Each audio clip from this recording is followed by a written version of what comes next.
Hello and welcome back to my channel. I hope everybody has been well. It has been an age for me, I think, since I've recorded anything new. Like most people, everything's been a bit of a struggle. I've tried to push through, but it's just not been happening. Happening. My reading has gone downhill. Sorry, there's glare there. Let's see if I can do it without my glasses. My reading has gone downhill so bad the last couple of months. That's why I've not done any wrap-ups, but I'm starting to finally push through. So fingers crossed I'll start filming again. Not that I ever film anything too delightful, just wrap-ups and hauls. Which one do you think we're here for today? So I have a haul. I also have a noisy dog. So I have been still buying books, but mostly one here or there. So not anything too major. But I've just recently donated quite a hefty bag to the charity shop of books, and I've also got two not small, but two medium-sized boxes full of books that I've just sold. So I've cleared quite a bit off of my shelves. So obviously I went out and bought more. So I'm literally here today just to show you the books that I have purchased.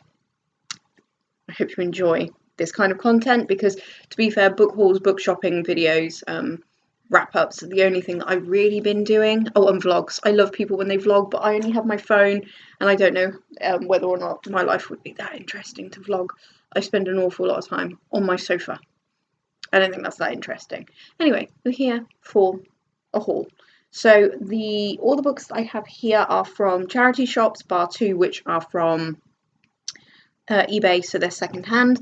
And we will start with the first one, which is William Gibson's Neuromancer. I hope I'm pronouncing that correctly. But yes, so I've seen this one in Waterstones. It's an older book. I think it was published in 1984 originally. Yeah, so it was published in 1984 and is one of the books, or is the book that is credited for cyberpunk, the cyberpunk movement. I still say nothing's changed there. I love sci-fi, and I've really been reading a lot of sci-fi when I've been reading sci-fi. It's a mix between sci-fi and children's books is what I've been reading, which is great. So this one I picked up. The back actually doesn't tell me what it's about, and I've not read what it's about. I just know when it was published and the birth of the cyberpunk movement. So yeah, I'm looking forward to reading it. To be fair, I'm going to say that with all of them because I wouldn't have bought them otherwise. But that is book number one, and I'm really, really excited. And it is book one in a trilogy. So if it's good, I can pick up the other two. Oh, and before we really get into the video, I have to show you a cute bookmark my husband bought me today. It's a little mouse, and he's a funky. I know. So I bought that. Well, my husband bought that for me today. I also picked up from eBay Someone Like Me by M.R. Carey. I have read The Girl with All the Gifts, and I have The Boy on the Bridge. I haven't read that, but I loved The Girl on the Bridge. Why not? Let's mash them. I loved The Girl with All the Gifts. I loved the film. So this one's really good because the back of it literally is. It says that it's a thriller with a twist you won't A thriller with a twist you won't see coming, and a mother who will do anything to get her way, no matter how extreme. So that's all I needed, to be honest. I was in the mood for this type of story, and I really like the author. So I thought I would pick it up, and it's really good condition. I think I paid £2 something with free delivery. So I'm very happy with that. So you know when you buy the books and you always seem like really excited, but then well, that's probably because I'm a shit YouTuber, but when you try to explain them to someone else, it just doesn't sound as exciting as it did in your head. But I'm drinking coffee because I'm really tired. The next book I picked up was £1.49 from Age UK, which is Sally Rooney's Conversations with Friends. I haven't read Normal People. I have Normal People on my shelf. I bought this. The reason I bought this was because the spines match, and I've heard mixed reviews about Sally Rooney, so I really wanted to read her myself and see how I felt. No, I'm not even going to read the back. No, I'm not going to read the back. The next book I picked up, which was, again, Age UK. This one was Age UK, and it was 99p, and it's Susan Hill's The Beacon. I have quite a lot of Susan Hill books, predominantly her ghost kind of novels. I don't believe this is. I've cleaned them, but there's a hair there. However, this does sound like it's going to have the atmosphere that those books have. So I'm not going to go into it because it's a big old thing, but it's a family that lives in this house, and they all grow up and they go away, but one of the children, I believe, decides to start writing a story about his childhood at the Beacon, and it has devastating effect on his entire community. It's not a very long book, but you know, I'm very excited to pick it up. I like Susan Hill's writing enough, so whee! And then the next books, I can't remember which charity shop I got them from, but I know how much they were. So this one was £1. This is Everybody Jam by Ali Lewis.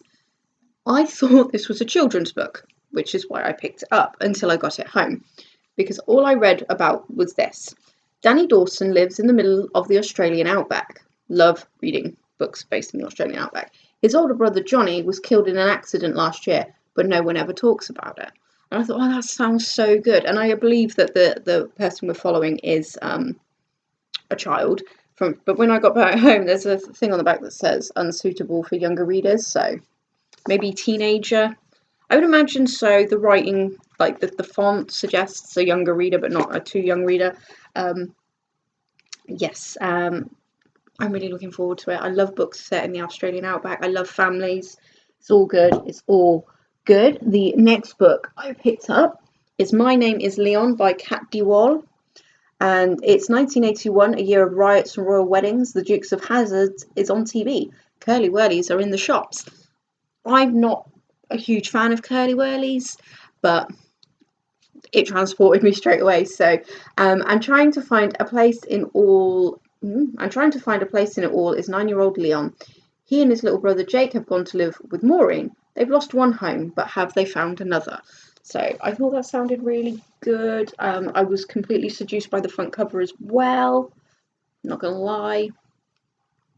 But yeah, it's interesting what I'm in the mood to read at the moment, because I've still got like tons of unread books, but I know what they all are, and I know when I'll be ready for them, and I'm not ready for them, but I have got a lovely stack here. So I would love to know if anyone's read this, what they thought. Apparently, someone here, Rachel Joyce, the author of the Unlikely Pilgrimage. Sorry, it's been a while and I'm trying to talk too fast. Am I even recording? Yeah.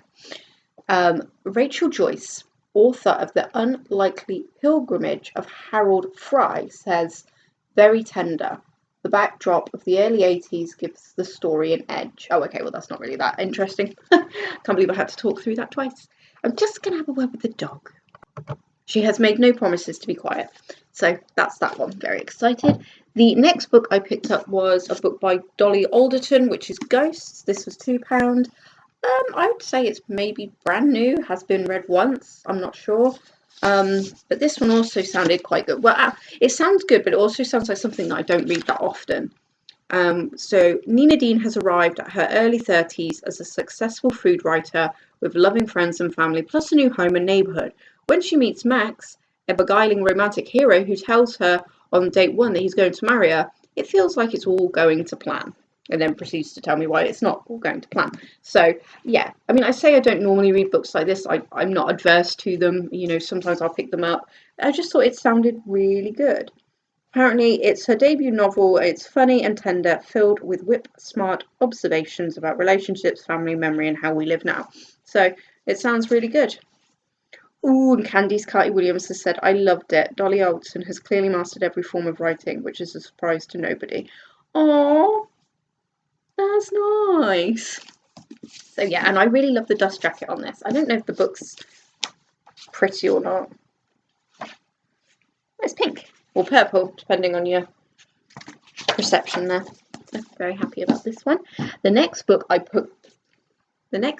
picked up was Shanghai Baby by Wei Wei. It tells me how to pronounce it in the front of the book, which I think is fantastic because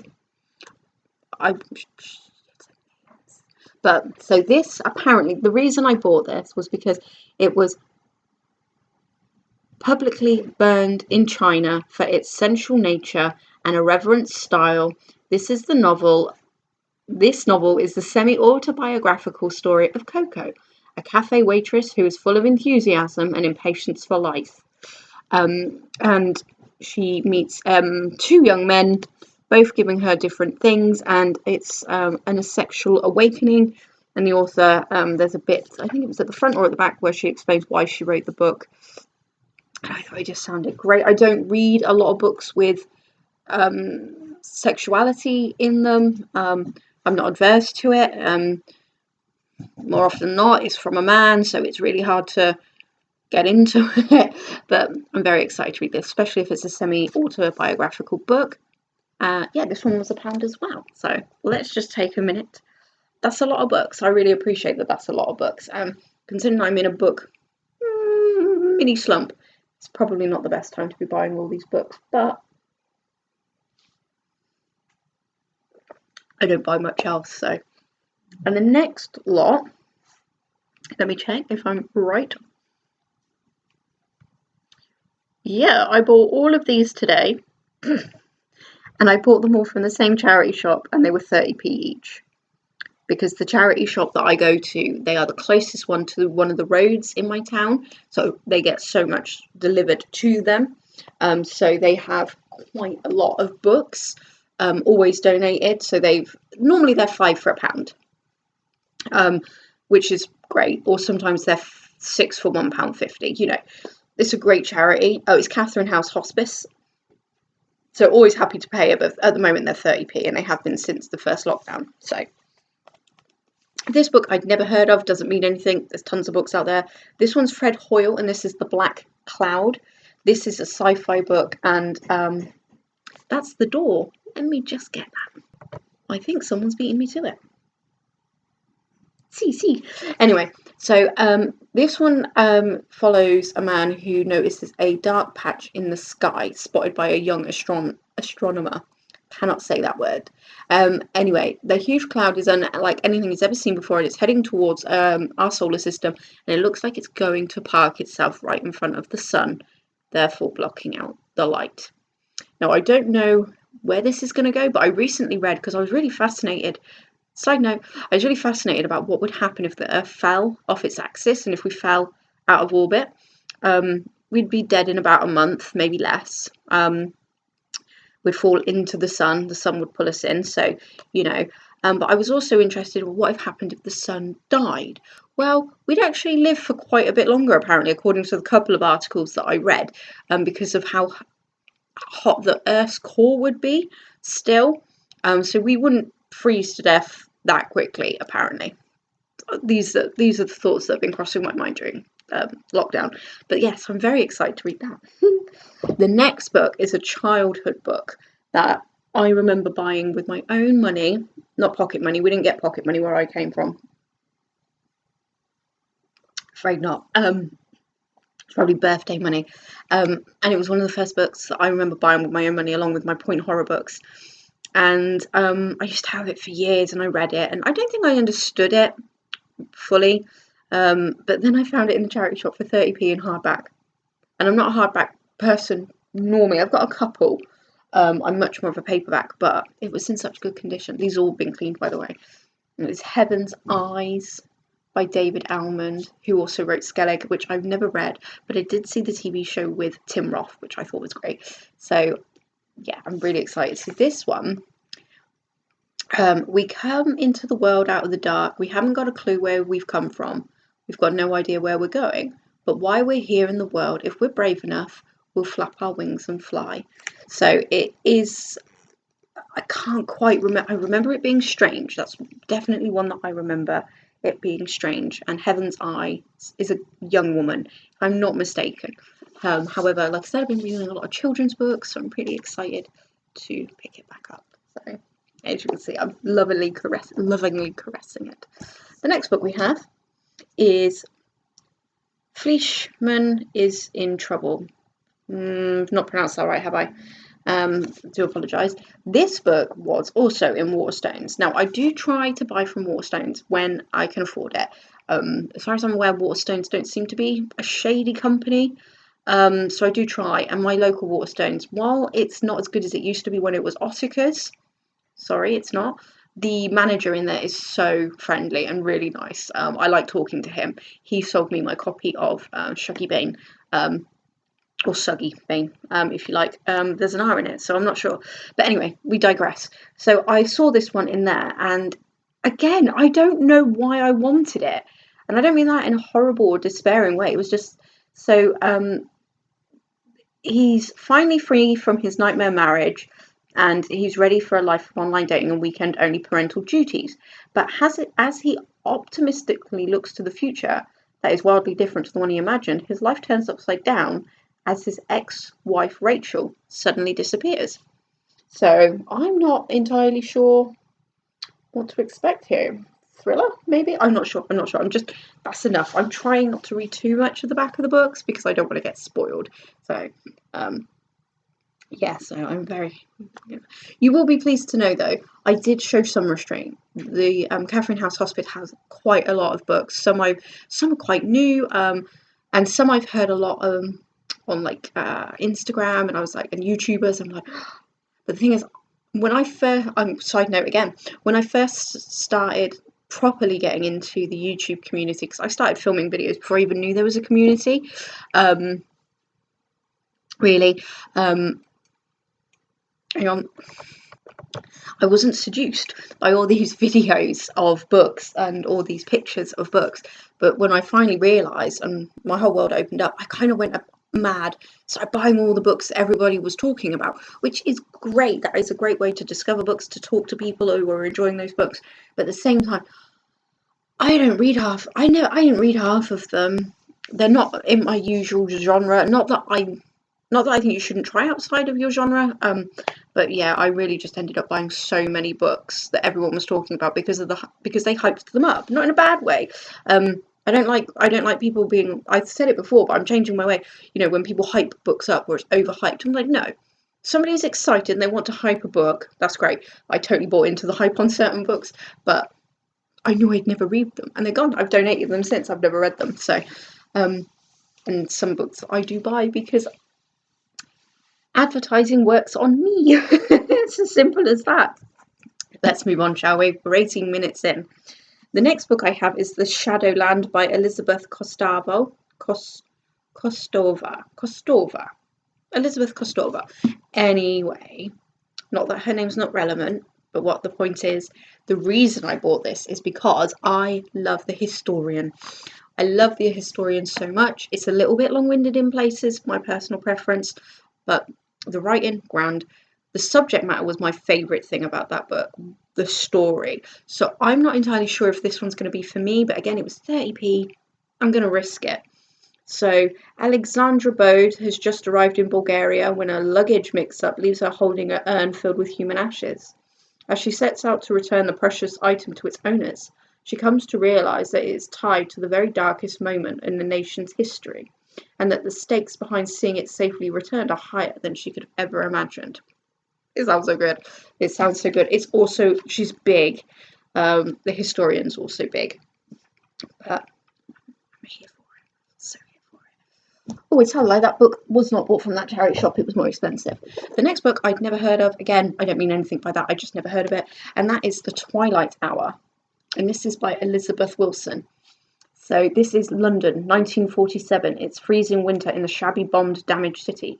Young socialite Diana Wentworth, a bright, innocent newcomer to the Fitzroy-Vere scene, becomes embroiled in a dark scandal when she discovers the corpse of the surrealist artist Titus Mavor. That was it. That's all I read in the shop, and I was like, taking it. It sounds so good. It's crime. says on the back. I do love it when they tell me what it is, so I can understand what genre it is I need to read in. But yeah, to be fair, I may pick this up real soon. This one's not in bad condition. It's not something I usually read. Did you know I'm a walking contradiction? Because I am. But I'm very excited to read it. And then what do we have? Oh, I'll start with this one. So this one is non-fiction. This is a book by Michael Kahn, PhD, and it's Basic Freud. The reason I picked this up is because I listened to a podcast called the Projections Podcast, and one of the co-hosts is Mary Wild, and she is, among other things, she calls herself a Freudian cinephile. So she uses Freud to analyse films and things like that, and she's just fantastic, and I love listening to her. But obviously I know nothing about Freud, so I picked this up again, 30p. I have looked at buying books by Freud himself, but I don't think that's accessible for me. I'm not, the grey cells aren't as good as Poirot's, so I thought I'd give this one a go. Will I get to it soon? No, I won't read it all in one go. I'll probably read it chapter by chapter, but I'm ready to broaden my horizons. Not entirely sure what I'll make of Freud, but I'm interested to give it a go. And almost there, guys. Almost there. It's a big haul. It's not as big as some of the hauls I've been seeing some of you buy, and I'm just jealous because I'm still renting with family. So as soon as I get my own house. The Haunting of Henderson Close by Catherine Cavendish. So this one is in 1891, Edinburgh's Henderson Close is a seething mass of crime. Miss Carmichael takes food and clothing to families living in the slums in Old Town and falls victim to a gang of vicious thugs who beat her to death. Bastards. Gang member Donald Bain escapes and is possessed by an entity that the locals call the Old Delis. And then I'm not going to tell you any more, but then we move to the present day. So this sounds great. Apparently, Catherine Cavendish is the author of a number of ghostly and gothic horror novels and novellas. Wow. Do you know what's amazing? I have been Googling. I'm not incompetent at Googling, but I've been looking for more female horror writers. And I've never heard of Catherine. Clearly, I've not been not Googling right. Again, it looks brand new. So I'm really, really excited to get to this one. And yes, I'm excited to get to them all. I wouldn't have bought them if I wasn't. The next book I did pay £1 for, and it's very small, but it was £5 for £1. And the problem was there was no other books. Past me would have just been like, well, that's 4 free books, really. If I'm paying £1, I might as well get 4 extra. No, not today. That is not right. Besides, the books were really rubbish. Sorry. But, are you ready? I don't know if I'm going to read it. I might do. I got Into the Dark by R.L. Stine for his Fear Street collection. So, I am so pleased. Oh, this was originally sold by, well, not originally, but it was sold by Thrift Books. I have to look them up. I thought Thrift Books were American. This book is American. It's got no UK price on it. Interesting. So it's not my favourite cover, but they did have another Fear Street one there as well, but that cover was awful, and it looked like someone had home laminated it. It was nasty. So this one is Paulette Fox refuses to let her blindness stop her from living a full life. But one thing she's never done is fall in love. Until now. Paulette knows Brad Jones is the only guy for her. I don't know what... I'm not going to read anymore. I don't really care what it's about. I have my Pike books. I have my point horror books. The only books that I can't seem to get hold of is Shivers. Goosebumps, not too bad. I like the original copies of Goosebumps, but there is newer... The books are still out, just in a newer form, but Shivers I would love. So I will always pick up anything point related, Fear Street related, anything like that. So I'm so excited. And to be fair, how many pages are we talking? 147 pages. Oh, that's half an hour and a cup of tea. Anyway, that's it. I'm going to leave it there. I do have more books, but nothing too strenuous. I think I bought 3 from the works a couple of weeks ago, but we're not going to include them here. But thank you so much for watching. I'm hoping to be back soon with a what month are we in? Is it May? It's May. maybe at the end of May with a wrap up. It will probably cover a few months because I'm just really slow, not really enjoying anything. So yeah, do stay tuned for that. And yeah, take care, and I will definitely see you soon. Thank you. Stop recording.